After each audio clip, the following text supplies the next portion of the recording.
Shalom para anak-anak dan orang tua yang dikasihi Tuhan. Apa kabarnya? Luar biasa di dalam Tuhan. Berjumpa lagi dalam Bina Iman khusus untuk anak-anak.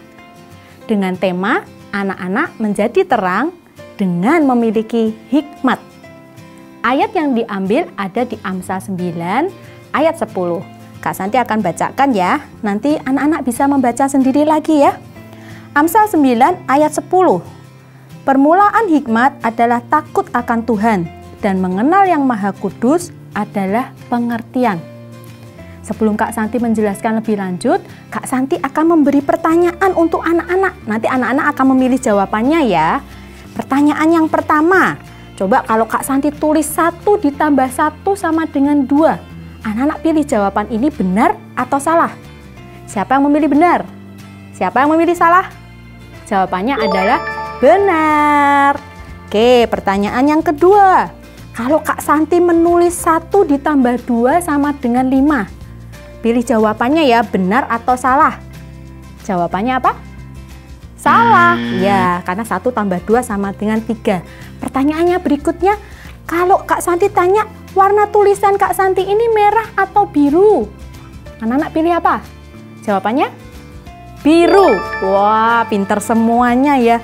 Memang kalau anak-anak mungkin ditanyanya soal penjumlahan, tambah-tambahan atau warna yang anak-anak sudah bisa, mudah ya memilih jawabannya benar atau salah. Tapi tahu nggak sih anak-anak, terkadang dalam kehidupan sehari-hari kita ini dihadapkan pada berbagai pilihan. Mana yang benar, mana yang salah, mana yang harus dilakukan, mana yang tidak boleh dilakukan. Dan terkadang sulit untuk menentukan. Karena itu kita butuh yang namanya hikmat.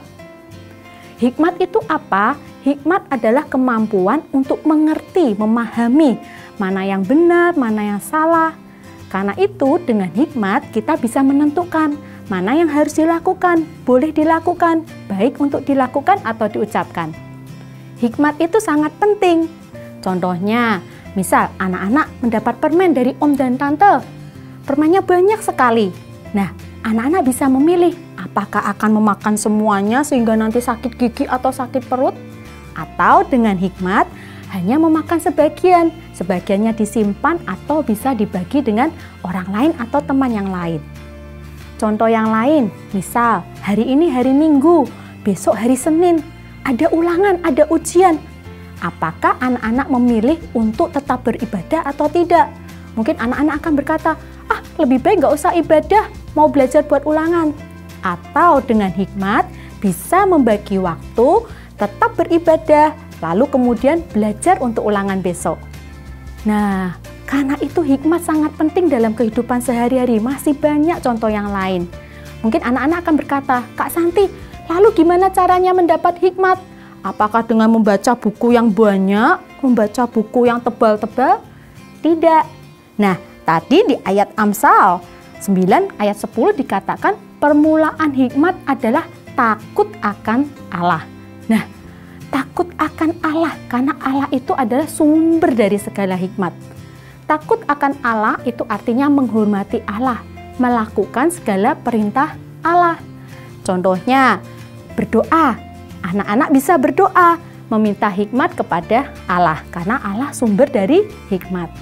Contoh lainnya adalah membaca firman Tuhan. Tahukah anak-anak dengan membaca firman Tuhan setiap hari, firman Tuhan akan menuntun anak-anak, memberikan hikmat kepada anak-anak untuk menentukan mana yang benar, mana yang salah, menuntun anak-anak untuk melakukan apa yang baik dilakukan, mana yang tidak boleh dilakukan. Nah, ayo anak-anak, milikilah hikmat supaya anak-anak bisa memilih mana yang benar dan salah. Supaya anak-anak bisa melakukan mana yang harus aku lakukan dan mana yang tidak boleh. Dengan apa? Takut akan Tuhan, berdoa, membaca firman Tuhan setiap hari. Bisa melakukan? Bisa dong. Siap melakukan ya, dan milikilah hikmat dari Allah. Tuhan memberkati.